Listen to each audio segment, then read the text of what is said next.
Oh boy, do we have a lot to talk about today, guys. We have 5 stocks, 5 companies to break down, and more importantly, we have to go over what the heck's been going on between the US and Iran this weekend, and I'm sure you guys know by now, things are not looking so good. So guys, hit the like button, of course, take a sip of your coffee, make sure to subscribe to the channel, and let's just dive right into it, man. So over the last couple of days, stocks have been a little rocky. You guys know that on the S&P, the NASDAQ. We had a pretty rough week last week. You guys can see SPY went down from around 745, 746, all the way down to 728 as of Friday's close, and the Qs went down. Let's see, we started off the week at about 738, 740, and we went all the way down to about 705 as of close on Friday. And now with the back and forth in Iran over the weekend, you might argue we might have some more volatility in store this week. So before we dive into the 5 stocks, and one of them has earnings, it's Nike. Look, guys, earnings season is pretty much over right now, but in a couple weeks we'll obviously have the start of the next earnings season. So not many earnings this week except for Nike, but we still have a lot of companies to break down, stocks, charts, what I'm doing. So let's get to it, man. Starting off here with what is going on in Iran, as I'm pretty sure a lot of us thought, wait, didn't we just get a temporary MOU, right? Whatever you want to call it, a ceasefire. What's going on now? Well, to not many people's surprise, things are continuing in the Middle East, more back and forth, and again, this could bring more volatility in the stock market this week. Maybe oil prices will start to creep up a little bit, which, by the way, guys, oil prices have been falling off a cliff, so I'm not too worried about it as of right now. In terms of oil going all the way back up to 90, 100 a barrel, I don't think that's necessarily going to happen, but maybe a little spike, that could happen, right? That's the reality. So the U.S. conducted a fresh round of attacks on multiple targets in Iran, while the Islamic Republic launched strikes against 8 key American military infrastructure sites in the Middle East, as both sides accused each other of violating a ceasefire that underpins peace talks, right? And this is all from Bloomberg, right? And the first American strikes came Friday in response to Tehran's attack on a container ship on Thursday, right? But Iran then hit another ship carrying Qatari oil on Saturday, and on Sunday morning, this morning, hours after the second round of U.S. strikes, Iran's Islamic Revolution Guards Corps, or Guard Corps, in other words, IRGC, launched missiles and drones that targeted the Ali al-Salem Air Base in Kuwait and the 5th Fleet Naval Base in Salman Port, Bahrain. And this weekend's tit-for-tat attacks, right, are raising tensions in the wake of an interim U.S.-Iran peace deal signed this month, and risk slowing progress toward restoring traffic through the Strait of Hormuz, which is what it's all about, guys, right? It's all about the Strait and oil prices. And if we come down here a little bit more, I don't want to spend too much time on this. I really want to focus on the stocks. But Iran said on Saturday that it had targeted U.S. sites in the Persian Gulf following U.S. strikes on its missile storage and radar installations on Friday, and those were in response to an Iranian drone hit on a container ship in the Strait of Hormuz. And an unnamed U.S. official told CNN after the U.S. strikes that the action didn't constitute a return to major combat operations for now. Keyword is for now. Tehran has repeatedly targeted Bahrain and other Gulf states that host American military bases and thousands of troops since the United States and Israel launched the war back in late February. So more back and forth, guys, more back and forth over this weekend.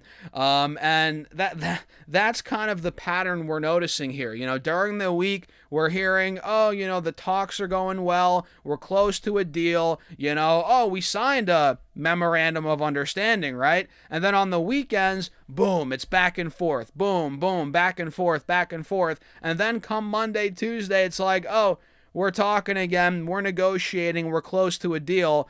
It seems like that's what we've been seeing here over the last couple of weeks. And again, I'm keeping a very close eye on the price of oil because that is the real, I guess, barometer of what's going on here. If oil really starts to go up again, that's going to be a problem, right? That's going to be a serious problem for inflation, for the economy. But as of now, look, yeah, we have this back and forth, which is not good, right? We need to get to a deal eventually, but the price of oil is still down. Brent is at 73 a barrel, WTI is at 70. So as long as we remain, in the low 70s, right? I think things are going to be okay when it comes to oil, inflation. But if things really start to re-escalate aggressively, oil starts to go to 80, 85, 90, yeah, that might be a problem in the short term. But yeah, all this back and forth is still happening, but you got to keep your eyes on the price of oil. It's still low. That's a good sign. That's what I'm getting at here, guys. And by no means am I, a geopolitical expert, an oil expert, but what I'm seeing here on the charts is a good sign. Oil coming down, that's what we want. We want it to get back to pre-conflict prices. That's the goal, So with that being said, let's transition now, guys. Again, I don't want to spend too much time on that topic. I want to break down some stocks, what I'm looking to do this week, and go over, one earnings report coming up, and it's from Nike, ticker NKE, which I've been very critical of Nike on the channel. You guys probably have seen my videos over the last, couple years, right? Year or two in particular.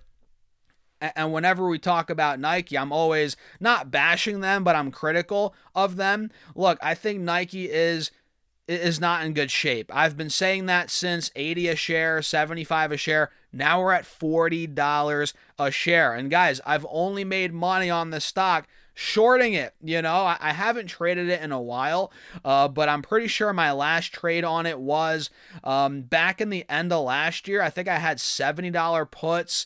I forget exactly. That expired in December.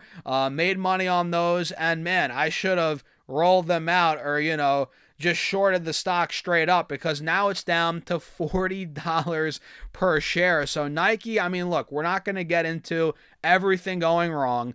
Look, their competition's through the roof. The company's growth is pretty much gone. The innovation is not where it used to be.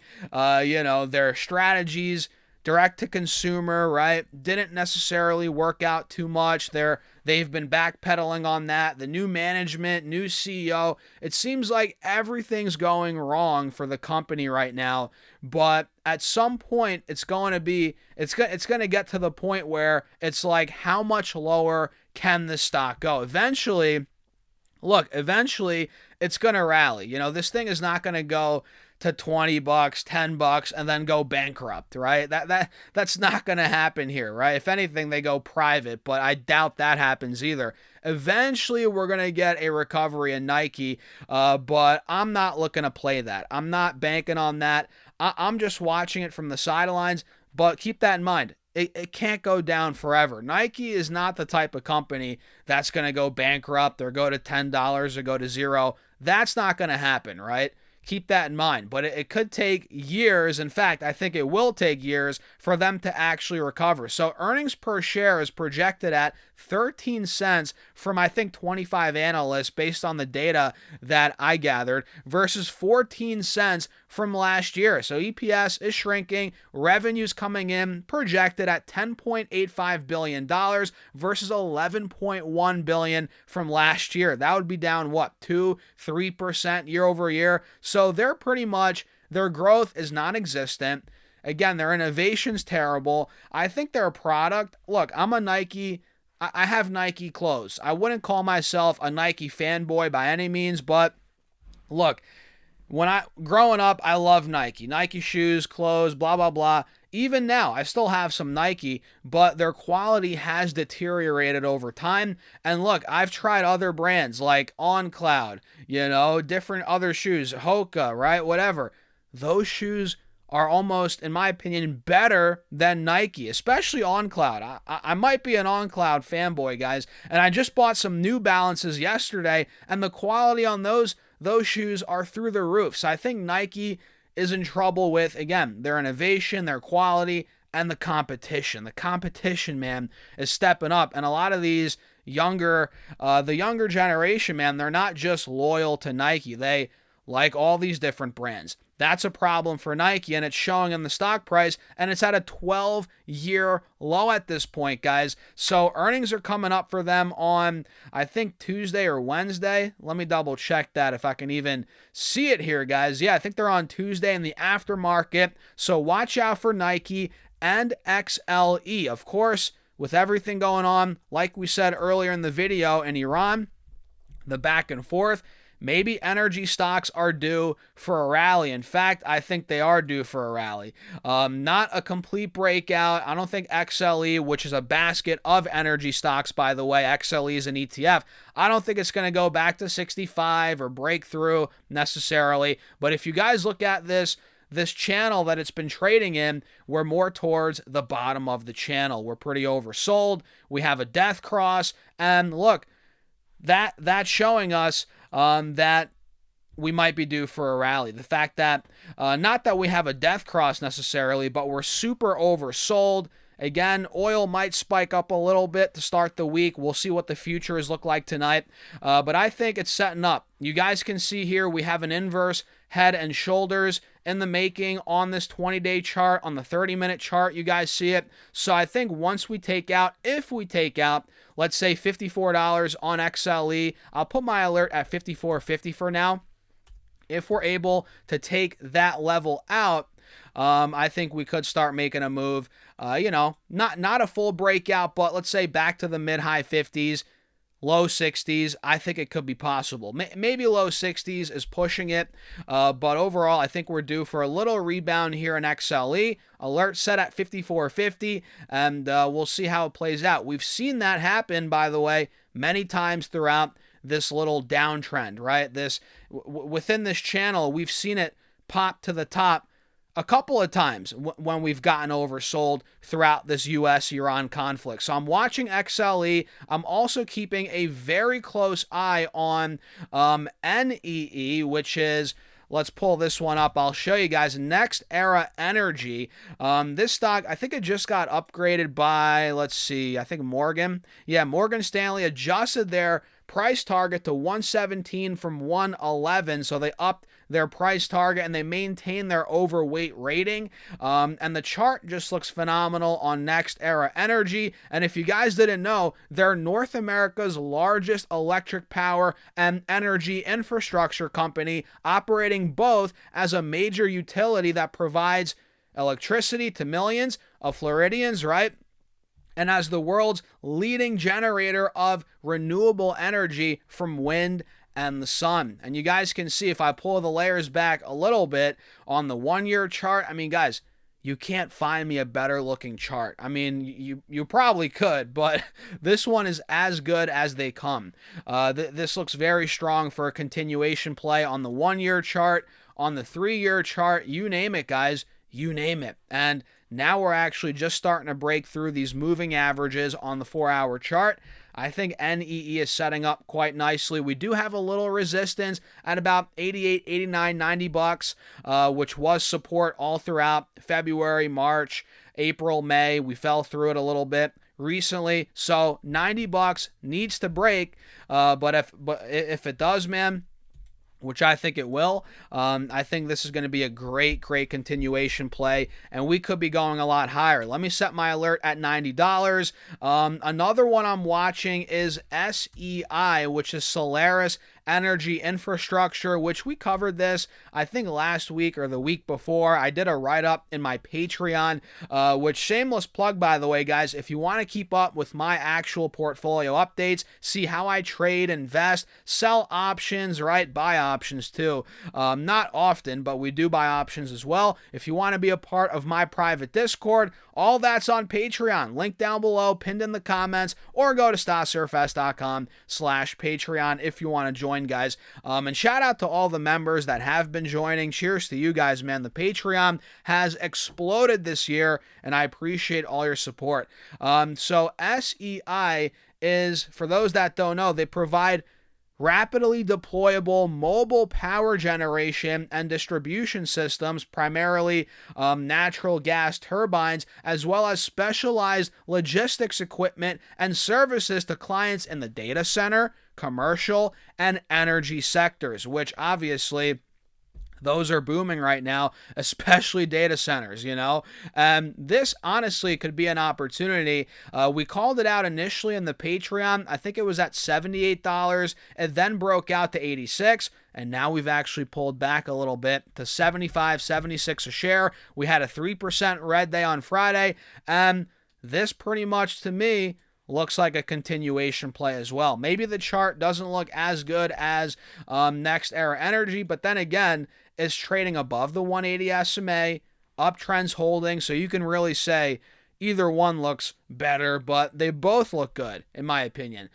So that's SEI. Keep your eyes on it. Down about $10 a share, 12% from recent highs, all while holding the uptrend. I think it could be an opportunity. And last but not least, guys, Rocket Lab, ticker RKLB, which admittedly is probably the most risky play on this list, but I think that, you know, this could be an interesting one, as a lot of these space stocks have flushed out a lot of the weak hands, a lot of the speculative money that was in before the SpaceX IPO.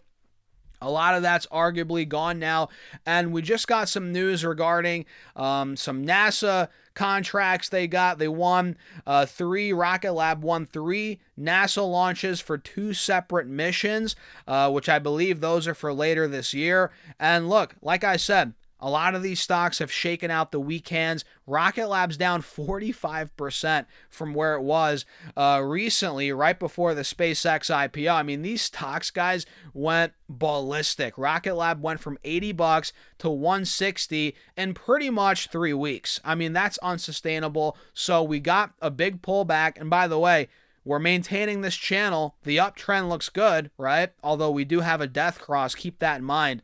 And if this breaks through 80, 75, it could get ugly, right? And it all comes down to how this week goes. Look, if we have a nasty red day come Monday, you know, if things are not looking good in the overall market, I think Rocket Lab might see some more downside. But if we do get an overall recovery, let's say July is a great month for stocks, which historically it is. We covered that in my recent video, one of my recent videos. I think Rocket Lab could actually have a pretty good month. Do I think it's going to go back to 150? No. But, you know, $100, maybe a little more. I think that's possible, and that is where I'm looking to trade Rocket Lab, RKLB. So what do you guys think? We're about 18 minutes in. We rambled enough in this video, guys. Let's wrap it up. Let me know your thoughts in the comments. Again, hit the like button. Make sure to subscribe. Check out my Patreon if you guys want to keep up with my portfolio updates, trades, private Discord. That's linked down below or pinned in the comments. And with that being said, guys, cheers. Happy Sunday. I'll see you all in the next video.